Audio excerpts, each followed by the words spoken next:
Pandemic or recession, the best of leaders tend to identify opportunities amidst a crisis. A question on the minds of many may be, how does one attract investment in the current crisis? And in the post-COVID era, while some businesses are scaling down and shutting shop, there are others which are expanding aggressively. And amidst the chaos, what's the state of the country's current funding climate? Are deals even happening? What's the investment appetite like among foreign investors? Next, we bring you a panel discussion that will cover the current landscape and funding environment. Our speakers include Nishith Desai, international corporate lawyer, Sandeep Naik, MD and Head, India and South Asia, General Atlantic, and the conversation will be spearheaded by Amol Dethe, editor, etbfsi.com and etcfo.com.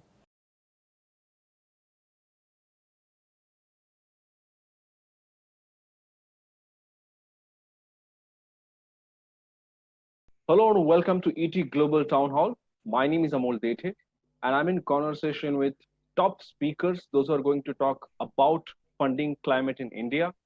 As you are watching Global Town Hall, I would like to welcome all of you and join us to understand the in-depth issues and the challenges that the industry is facing specifically about the funding. So we are going to decode this at ET Global Town Hall with my first speaker, Sandeep Naik, the MD and Head of India and South Asia, General Atlantic.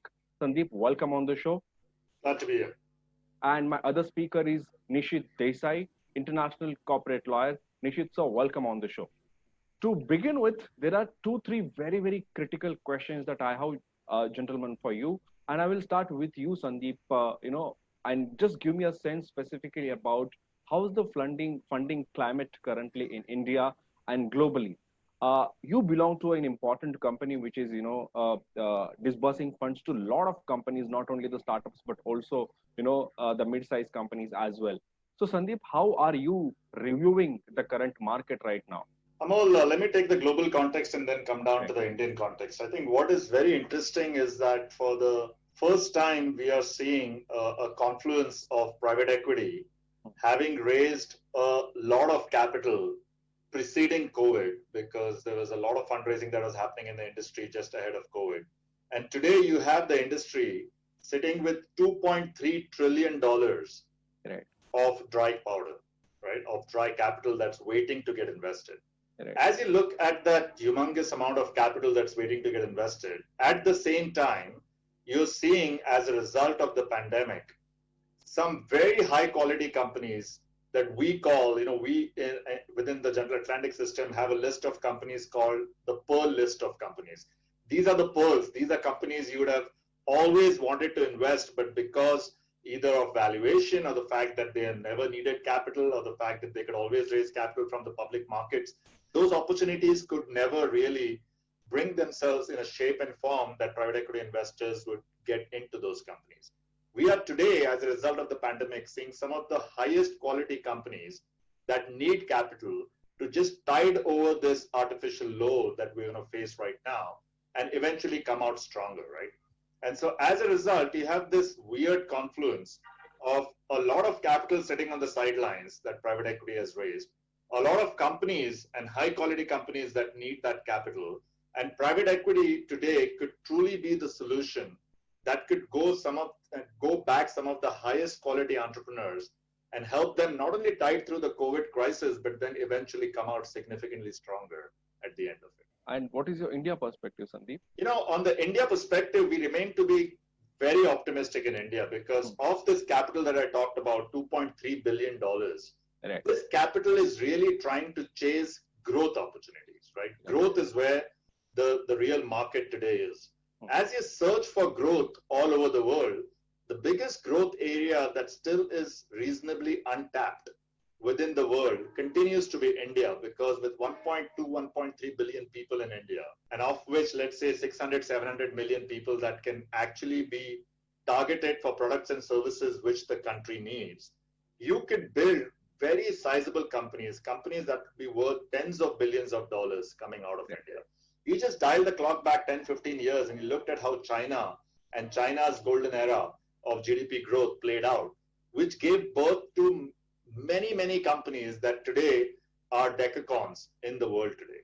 India is sitting right at the inflection point, and the digital infrastructure that got built out in India is going to help India leapfrog what we have seen. And as a result, we are very bullish about the startup community in India, Right. because the startup community will then ride on these digital railroads that have been built and give birth to tons of opportunities within the digital space that will lead to companies being decacons in India. We as General Atlantic have backed a lot of these companies. We follow this space very, very deeply. And I couldn't be more optimistic about India and its future than I've ever been in the past. Very well said, Sandeep. In fact, it's really nice to hear, and there are a lot of examples where the foreign investors are taking interest in India's, market right now, whether it's demographic dividend or the other aspect they are looking at. I will move on to other panelist, which is Mr. Desai, who carries a great experience specifically in the field of legal and taxation. And whenever it comes to the funding, the important question that comes to everyone's mind is, okay, it's legally viable. It's whether it's it's absolutely flexible in terms of taxation. So, Mr. Desai, if you could elaborate here, in terms of the challenges that the companies are facing right now, specifically the foreign companies where they're infusing funds in India. Yes, absolutely. I think Sandeep had a good layout on the global scene, and we are still continuing to see that. Right?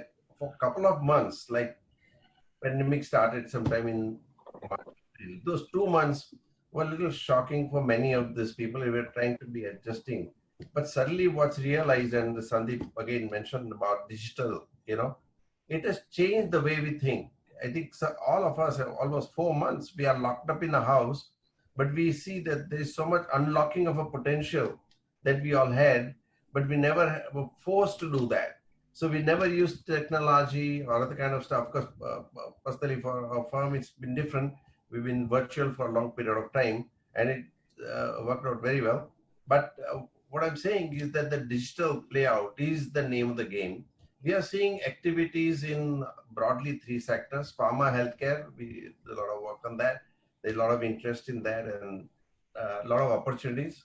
Number 2 is on the TMT space, which is doing extremely well. And then financial services with restructuring. And so there are 3 sectors where we really see interest.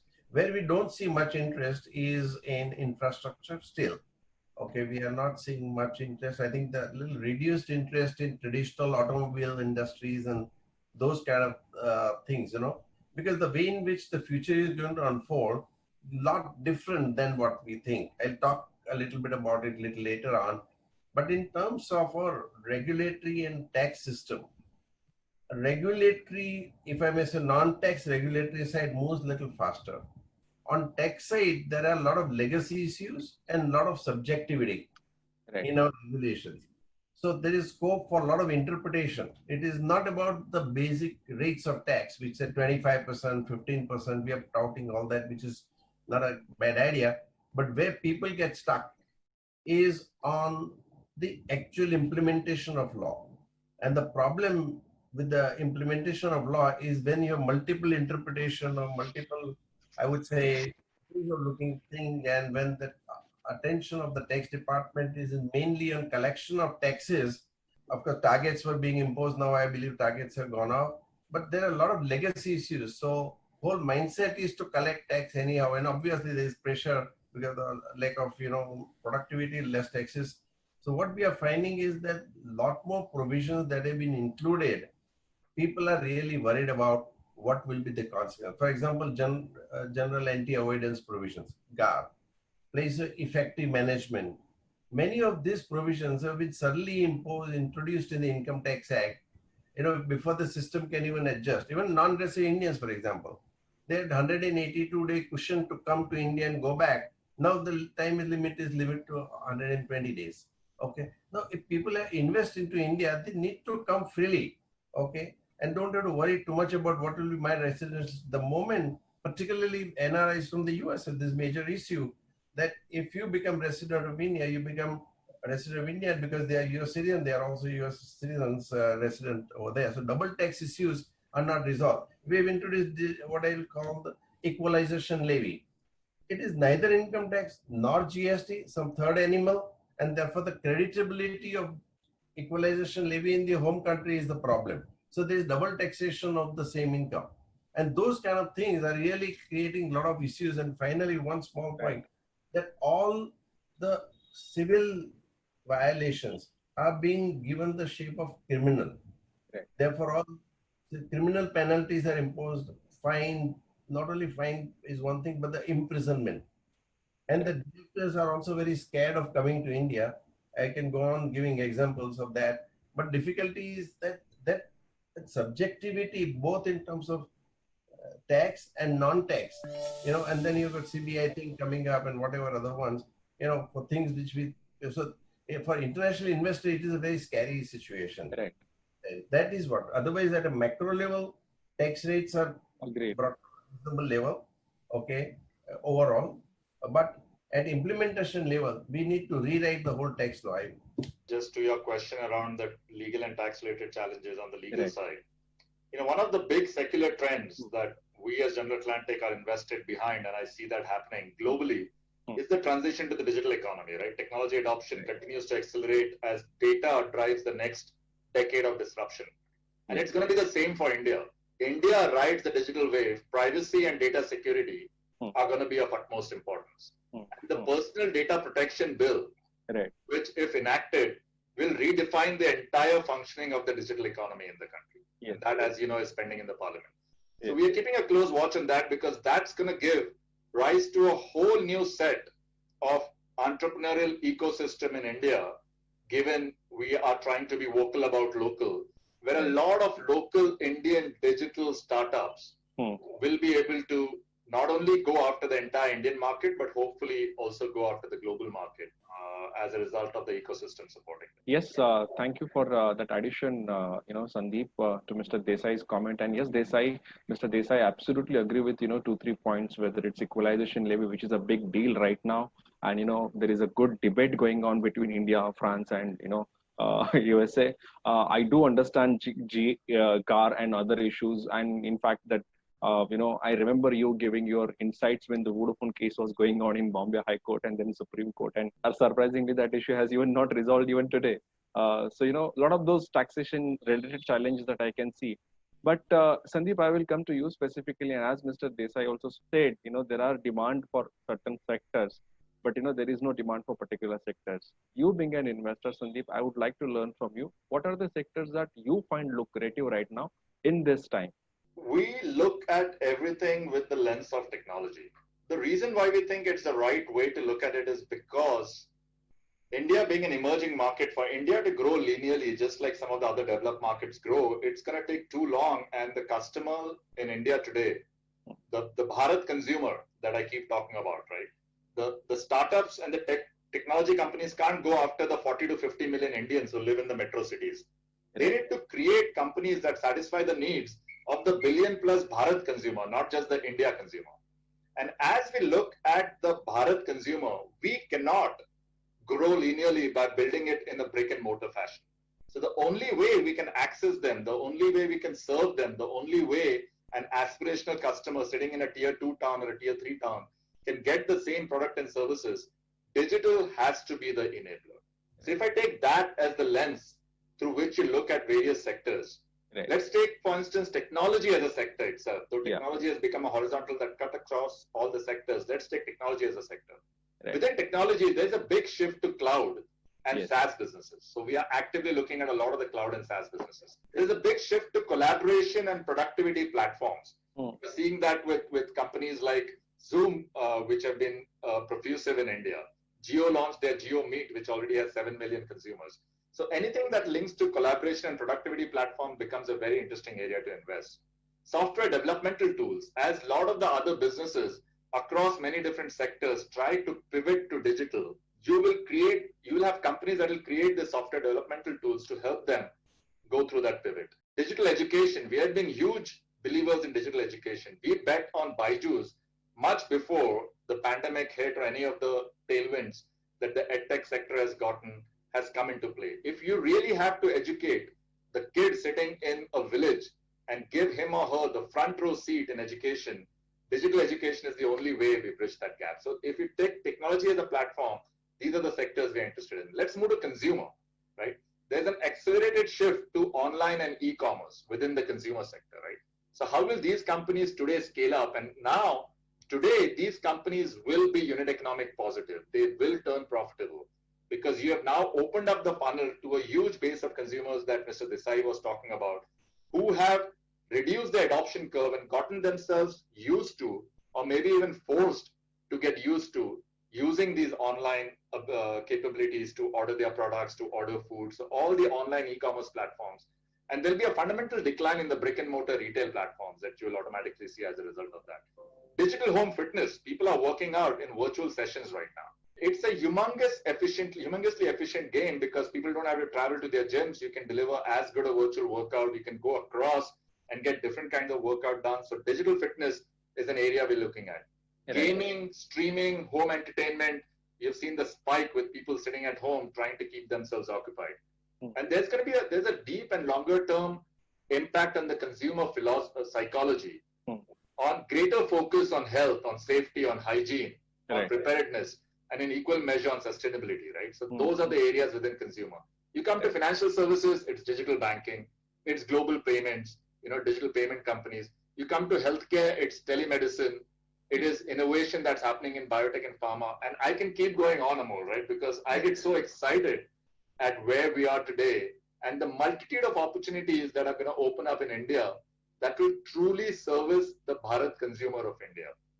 And that's what the opportunity is, and that's where we are really focused on. Wow, I've actually engrossed into, when you started dictating, the sectors-wise stories, and I was feeling, wow, so good, such a green story and, the green shoot of India. I'm so sure after watching this episode, many startups and entrepreneurs are going to chase you and send you a lot of proposals. I would love to. I think the most pleasure we get as an institution and myself as an individual is really backing the Indian entrepreneurs to scale businesses that meet the needs of India. Right. Not the cut, copy, paste model that worked in the US or China. We need to solve India needs. And if we solve the needs of Bharat, we will have massive companies that will come out of it. Very, very well said.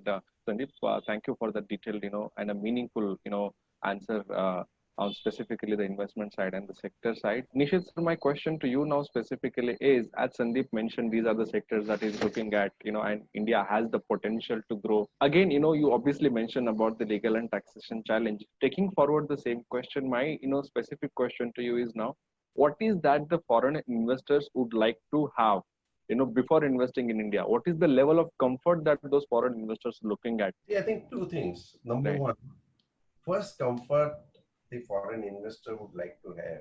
See, government understands their business and business model. Okay. If you do not understand my business, what will happen? It will be all patchy. Right. And that is why the difficulty. So, have all the patchy regulations also coming simply because they do not understand what you are talking about. So I think at certain level in government, they understand, but it doesn't percolate down to the level where it gets implemented. So I think first thing for them is to understand how the future is going to be. In fact, I was with Chief Minister of Maharashtra and Uber Elevate had come and, CEO at that point of time. They have selected 5 cities in the world to experiment on flying cars. Okay. Now, flying cars will come in 5 years, but our regulatory framework will not be there. No. So what happens? There is an opportunity in front of us, but we are not thought through that. We have today time to think of the future. Second, when we look at technology, it's just not regulation. Behind every regulation, there is a philosophy. Okay. And behind that philosophical alignment needs to happen. Otherwise, what happens? There is disjointed approach to bringing new law. A law is nothing else but philosophy. As Sandeep mentioned about, the privacy and the other rules, there is a philosophy behind that. For example, 3D printing is going to come. We know it's going to. What are the IP issues that are going to be? We can't start ball rolling at that point of time. So we have to really look to the future and see and nanotechnology, medical devices, many other things that are huge opportunities. As I said, pharma, healthcare, we do a lot of work. And we see, but there are many challenges because the regulatory framework is still behind and we should focus more on that. There is always, in fact, the mismatch also on what government, sometimes, announces and what comes in the fine print. But Mr. Desai, just quickly, if you could give me one case study or example here in terms of For example, there was a great opportunity for some foreign company to invest in India startup or some company, and they moved away or they shied away because of the regulation, because of they felt that there are so many regulations that we cannot compile with. And is there any example or any case study that you would like to talk about? For example, there was one instance Huh. where there was small collaboration of Japanese company, Yes. and apparently what happened was some small officer at the regulatory side, he served a notice on the director of foreign company, which is the parent. Right. He said, if you come, this is subject to arrest. That incident made them so nervous, they said, we are not going to come to India, we'll go to Indonesia. Okay. So we also need to be mindful as to, some of these things, of course, we've come a long way in terms of ease of doing business, etc. But practically, there are still issues and we need to weed them out. And many instances, there are cases where directors and Sandeep knows, cases Noted. for no reason, and it is understandable that we need to look at ESG governance and all that. But difficulties when the laws are written and crafted and developed in a hurry, then interpretation becomes difficult. If the interpretation is difficult, then there is a more discretionary power with the person who has the power. And then after a whole problem arises. So look at why people say we have removed this tax, we have given this exemption, we have given that exemption, but why people are still not coming? Of course, you can take one example and say we got so much FDI in digital, like Geo. Did a great job, right? And got one. But if you see the overall number of investments and, it's still, we have a lot to go. I'm sure we can do it, but we need to really be doing it at the speed of thought. Noted. Companies Mr. are trying to fit themselves to become US company. All startup, on the top of their mind, is that we want to flip it to US. Yes. Why? Interesting thoughts, Mr. Desai. In fact, very, very relevant. You are in fact raising all those points which every startup, every fintech, and every investor wants to talk about. Very well said, Sandeep. I would like to specifically ask on the investment side, specifically because you are very bullish, optimistic about India's growth story. You have already invested in many companies, but my question is specifically about the current time. Obviously, you told me the sectors and the subjects that you are interested in, but considering the current time, specifically the COVID issues and all, and we are under the lockdown in last 4 months, have you seen the change in the values? I mean, are you getting a reasonable value right now when you're investing in companies compared to what you would have got before COVID-19? Let me answer that, Amol, in a couple of different ways, right? So one is we have a very extensive portfolio in India that we already invested in. So when COVID hit, we had a three-pronged response as to how do we respond to the crisis, right? We never react to a crisis. We always have to respond to a crisis. And we said the first thing we need to do is look at our portfolio companies which are directly exposed and have a headwind as a result of COVID. And let's go and further back them so that they are solidified in terms of their capital and they can ride through this crisis. So the first step we took in the first 2 weeks was which of the companies are going to get hit. And these were the brick and mortar retail companies which have a consumer facing brick and mortar format. And we went and solidified them, saying that we are behind you. We will provide the capital you need, so don't worry about it. Let's figure out how we come out stronger from this. Then we went a little bit on the offense and said, which are the companies that have a positive tailwind as a result of COVID? And we went after those companies like our fintech company that we have invested in, like Byju's, Unacademy's, NoBroker, all the companies that have a digital layer on top, and said, we are here to back you. Let's go consolidate the market. This is the time when all your competitors are going to be having problems because of either lack of capital or because they may not be able to react to it the way we can react. So let's go and do an M&A and consolidate the market. So we pressed our winners and put more capital behind our winning companies, saying we need to come out significantly better than the competitor at the end of this crisis. And third, to answer your question directly, we said, what are the pearl list of companies that we have tracked for 5 years? Now let's go to them and say, hey, we know you still may not need capital because you're a well-run company, great founder, great management team. But we are here to support you if you really want to solidify your capital structure and take advantage. And let's not waste this crisis. How can a top quality company like you take advantage of this crisis and really become significantly stronger than the rest of your peers. And there we are getting a lot of interactions where companies that never needed capital are coming and saying, hey, if we can get someone like a General Atlantic and you to back us, now is the time for the next 6 months, 9 months, 12 months, we can truly consolidate the market. So let's go out and do that. So I don't want to comment on valuation. It is giving rise to a new set of opportunities which may have never come before. And that in itself creates phenomenal opportunities for us to back great entrepreneurs that are building out this country and really help them scale their vision. And I think therein lies the real opportunity of what you're facing.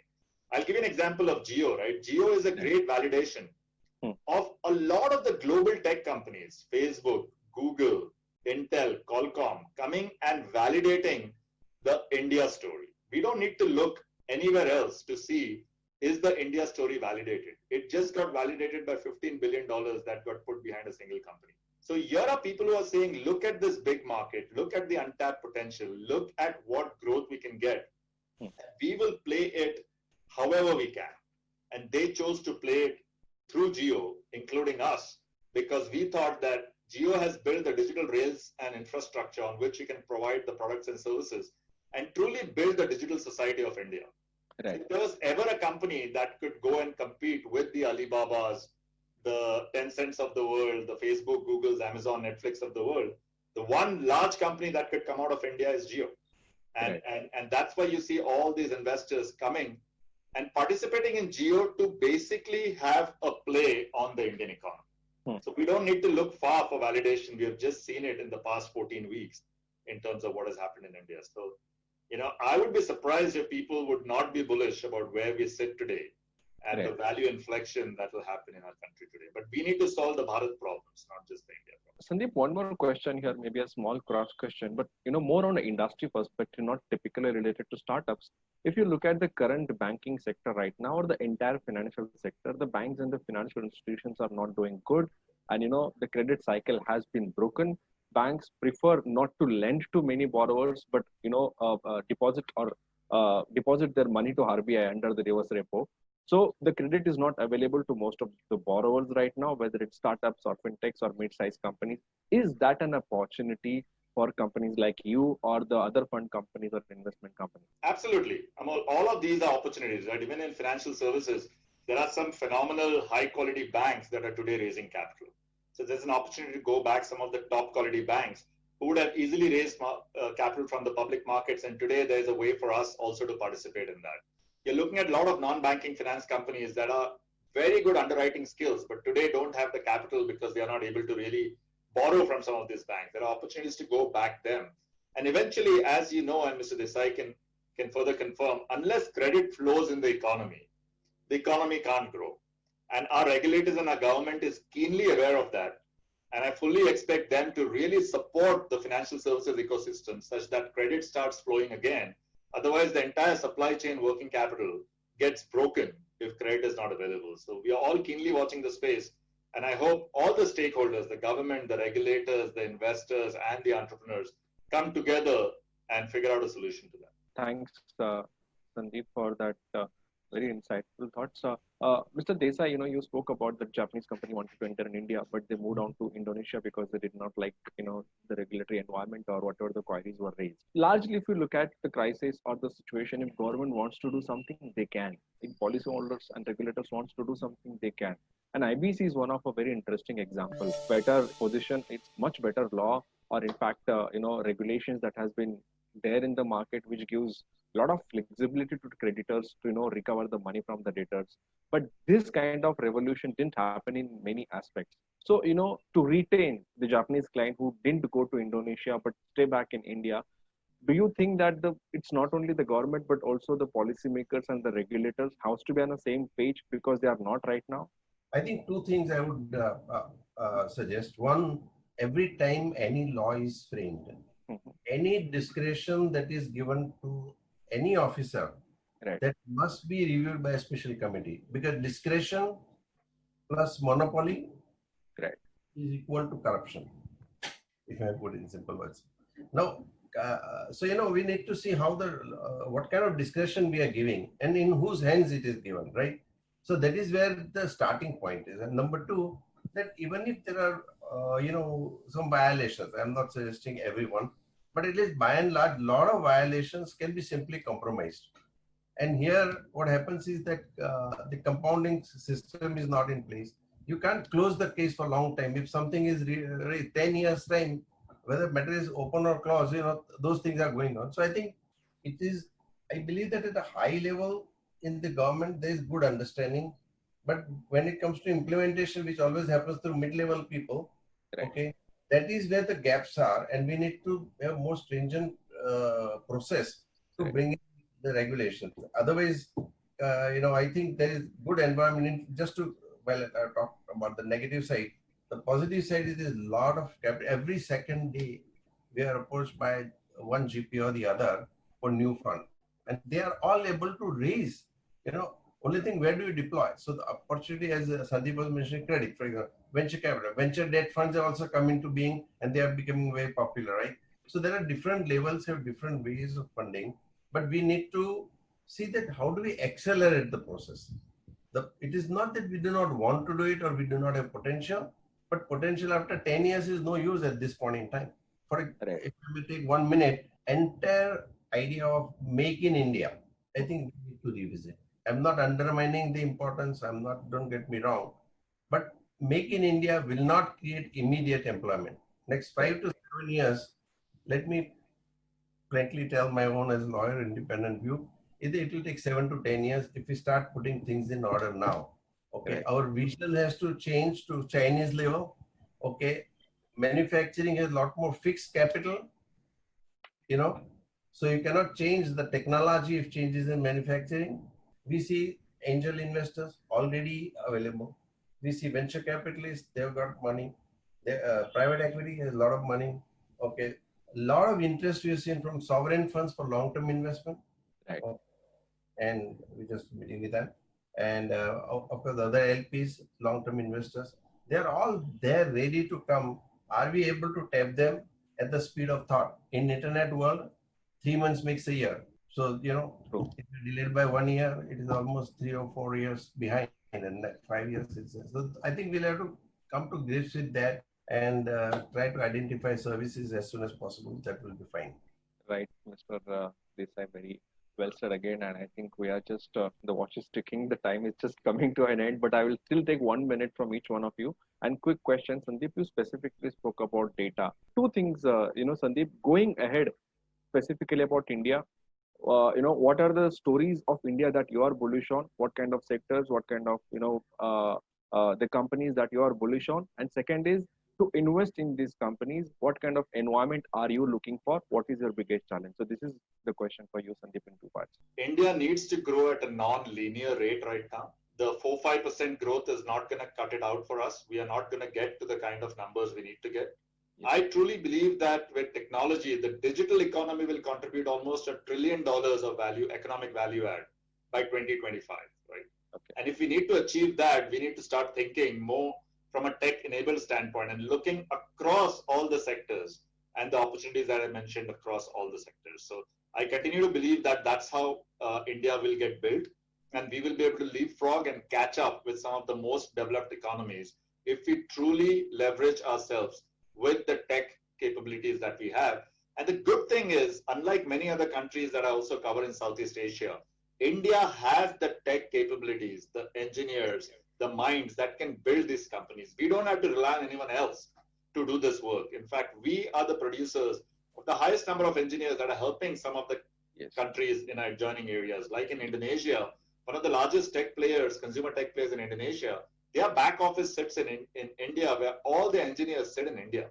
And this is the most successful consumer tech company supposedly in Indonesia. So we have the talent, we have the thought process, and we have the ecosystem with enough of the entrepreneurs in the mix and enough of investors that are chasing these entrepreneurs to create absolute magic here in the country.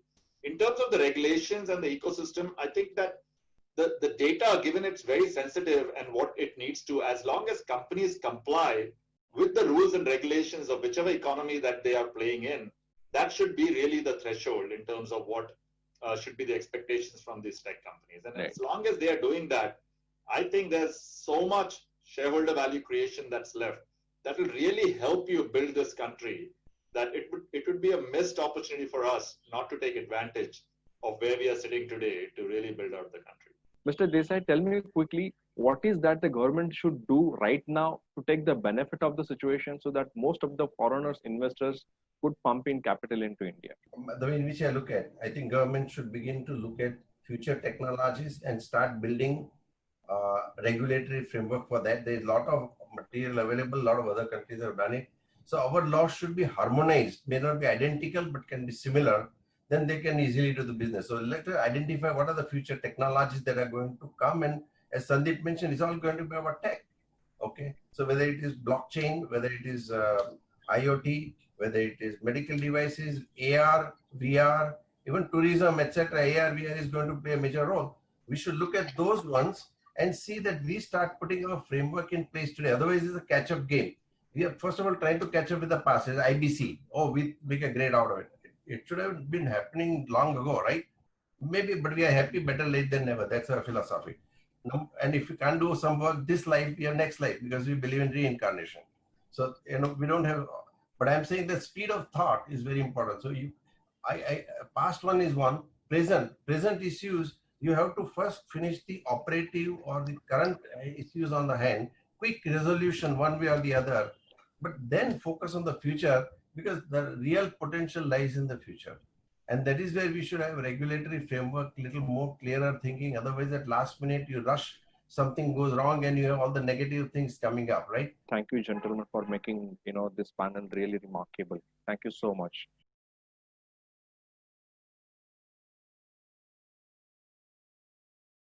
I hope you are gaining valuable insights from these sessions which we have collated for you. You are welcome to visit our expo booth to solve any session-specific queries. In these unprecedented times, we are all here as industry professionals to support each other and to grow together. And so do have a look across the various booths in our expo center to find business solutions right for you.